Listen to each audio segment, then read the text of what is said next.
What's up, my amazing friends? Let's have a little fun today. You know, every now and then I'm in the mood to do pop-up videos where, hey, it's just a big surprise. So if I were you, I would hit that subscribe notification. And today I'm going to talk about the ENTP and how to make them fall in love with you. So I suppose that some of you who are watching might be crushing on an ENTP right now, or you think they could possibly be a good match for you. Hey, let me know in the comments what MBTI type you're crushing on right now, and I might just do a video on that type so that you can learn how to make them fall in love with you. And give this video a like if you want me to do more videos like this one, because that's how I know which videos that you are interested in. So without further ado, let's get into this mysterious ENTP. And I'm going to share a little something about them that I think is kind of the core. It's kind of a central thing about a lot of ENTPs. Even though some of them will deny this, you will see some of this in some shape or form in a lot of ENTPs, because I think you have to understand who the person is in order to make them fall in love with you. So they need rules in order to not play by the rules. So they don't want a ruleless place. Sometimes people think ENTPs might be all over the place and, you know, million ideas that they want to play with, that they seem to go against the grain sometimes, but they like rules, because if they don't know what the rules are, then they can't play against it. And ENTP said, if you give me a choice of 1 or 2, then I'm going to choose 3.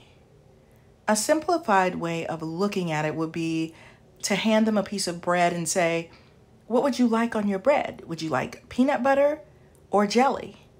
Well, they will pick avocados. So in light of that, what kind of mate would they like?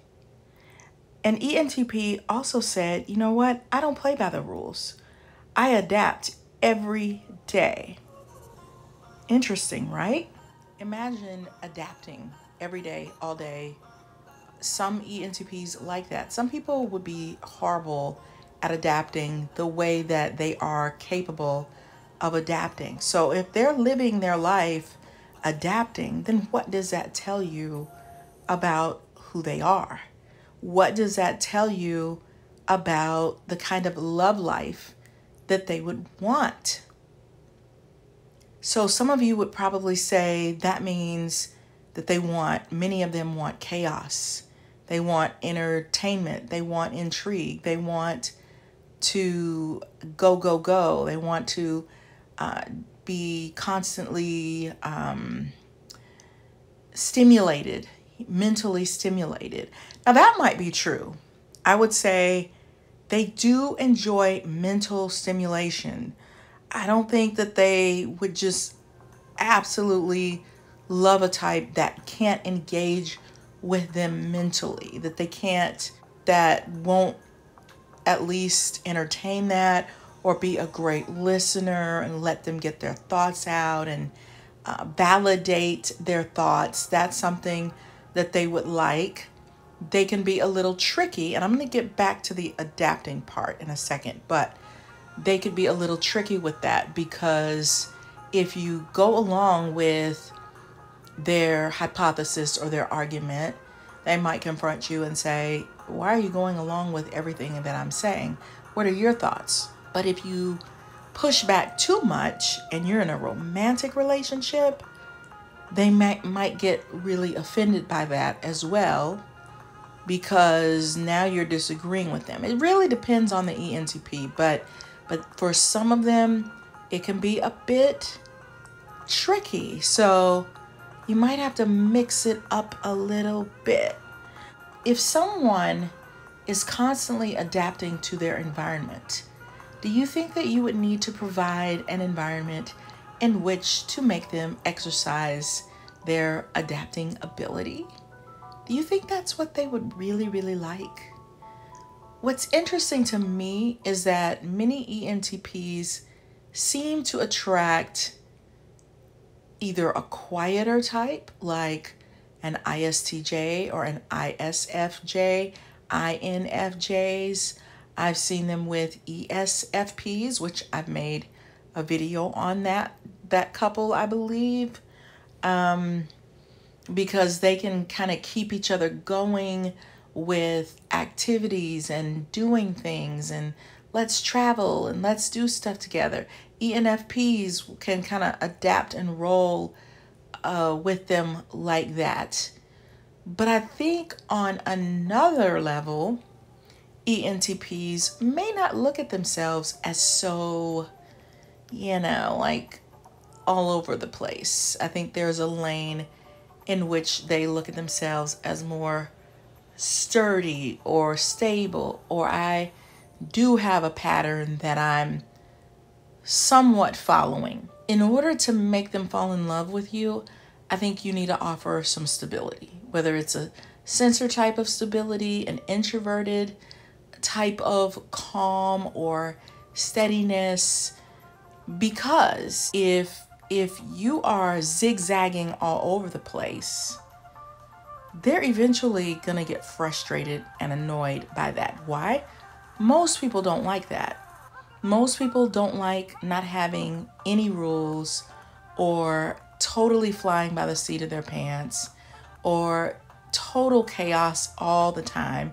Some people like chaos, but most people, like the ENTP who we're focusing on right now, they may enjoy adapting and zigzagging, but they like knowing what the rules are so that they can zigzag and go against the grain and do something different and pivot and get people off track, or be confrontational because they know what your patterns are.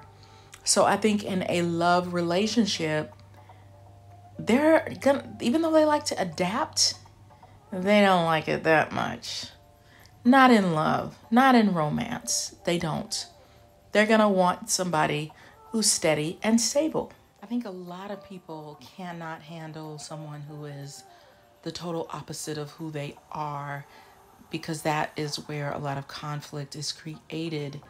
But that's not to say that it's different for the ENTP. I think they're a little unusual with who they're going to be attracted to. So if you want to be attractive to an ENTP, then you must show a sense of responsibility, social grace, be focused, pragmatic, be organized, and be scheduled. They're going to find that alluring. And now, not straitjacket level scheduled, where you can't be flexible, but you have enough steadiness and sturdiness and a knowing and understanding of who you are, that you are sort of this sturdy, you're the sturdy in their life, I guess, in other words.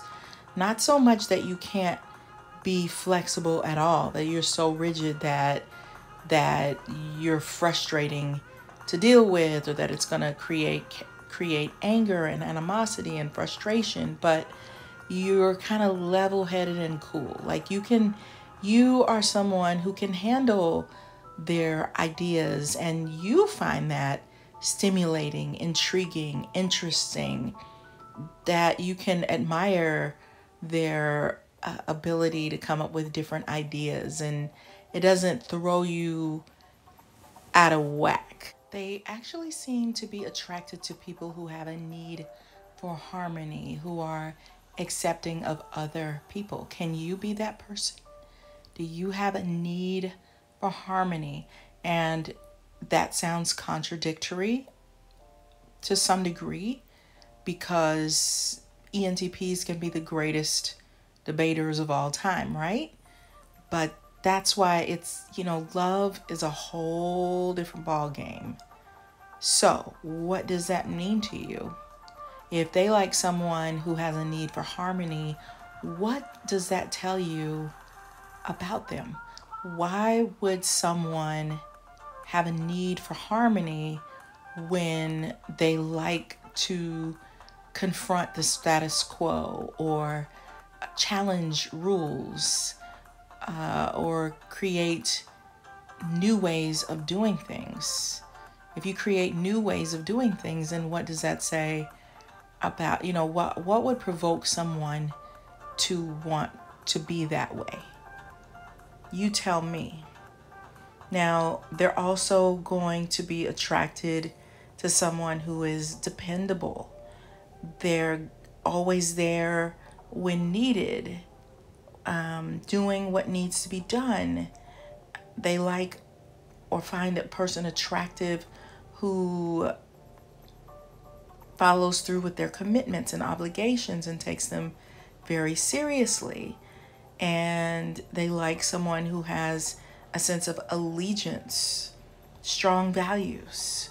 They will find you alluring if you are gentle and steady and a caring person. These are the kind of traits that they're going to find highly attractive. They can handle someone who is totally different from them. Why is that? Maybe it's because they're curious. It's because they have a tolerance for change and they are adaptable. That's kind of unusual because I think most people need a lot more in common than they might need. So, like a sensor, they could handle a sensor very well, like many of them. They like that sense of steadiness and step by step and logic. They like and are attracted to someone who can be a good listener and entertain their thoughts and their ideas and not be thrown off balance by it. There are some types that would be very much thrown off balance by that. To help you understand the point I'm trying to make, let's throw the ENFJ in there just for kicks, right? Do you think that the ENFJ and the ENTP would make a good relationship? Check out my video. I believe I did one. I've done so many. But I think they could be highly attracted to each other for sure. Very intrigued, very bouncing off of each other's energy. There is a sturdier version of the ENTP that I'm picturing, and ENFJ could definitely handle that type, be attracted to that type, go the long run with that type. And because there's two different kinds that I'm really picturing in my mind right now. The other one, there's another version that's more combative, confrontational. They are kind of playing these little mind games. And ENFJ is always reading people. Not always, but the ENTP is going to trigger that need to read. So they're going to be constantly the one that really gets a lot of energy from shaking things up and playing little games where, I'm going this way, but I'm really going another way. The ENFJ is going to be very aware of all of those different pivots, and it's going to make them mad. And so they're going to leave with their tail tucked behind them because the ENFJ is probably going to be spurred to confrontation. They are not calm and steady enough to, I don't want to say tolerate, because many of the other types are highly attracted to that type of energy. Even though they don't function that way, they are very attracted to it, and it gives them something that they're not. And so it works really well. But now you got two extroverted intuitives in the mix. If you start playing all those games, or, an ENFJ at the core really likes harmony. So if, having to rev up, even though it can be fun to a certain extent, the ENFJ can hang in there with them if they are a highly combative and confrontational type of ENTP, they can handle it, but it will be exhausting after a while. They're not gonna be able to keep up with that. Whereas some of the other types, they're gonna truly be that alluring, steady type. So you gotta be to go long term, you gotta be a certain type of person to even be attractive in the long run for an ENTP. And those are the qualities that I've described to you.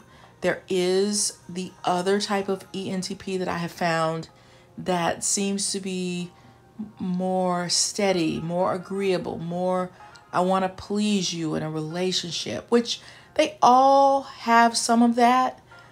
Even if a mate were to complain about the ENTP, I've still seen them step it up in certain areas, like, oh, bring me a drink. Okay. Can you cook dinner tonight? I can do it. Can you pick up the kids today? Just going along with those kind of things, being a cooperative mate in that way. There is a type that's more confrontational, more I'm triggering, I'm challenging the status quo.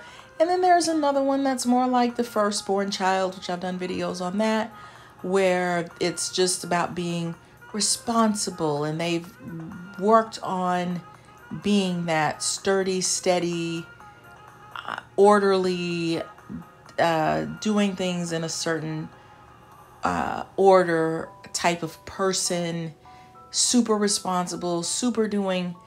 Not to say that the other type isn't responsible, but you know what I mean. It's like they're a different type. But even that said, even those types that seem to be very agreeable, there is still a lane that you will bump into if you're attracted to them, or you want them to be attracted to you, that you have to understand they're going to find a lane of confrontation. They're going to find a lane where they are going to challenge you. They're going to have to do some things their own way and not necessarily follow every single rule.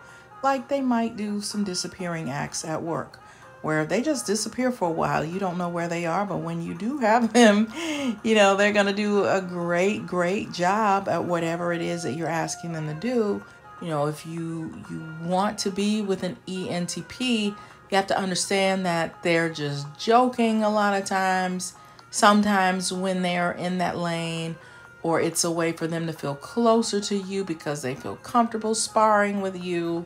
You can't totally take that personally, or you will fall to pieces. You have to have an understanding of that, and they're going to find that attractive. Your ability to allow them to be themselves, to be who they are. You got to be able to accept the core of who they are, because they're going to get energy from that. They're going to love you more. They're going to fall harder for you because, hey, they just want to be accepted for who they are. If you want an ENTP to be attracted to you, then you have to understand that they may go through some periods in their life where they totally change things up. Like they might want to wear their hair different, adapt a brand new style of dress, or switch jobs, or do something different.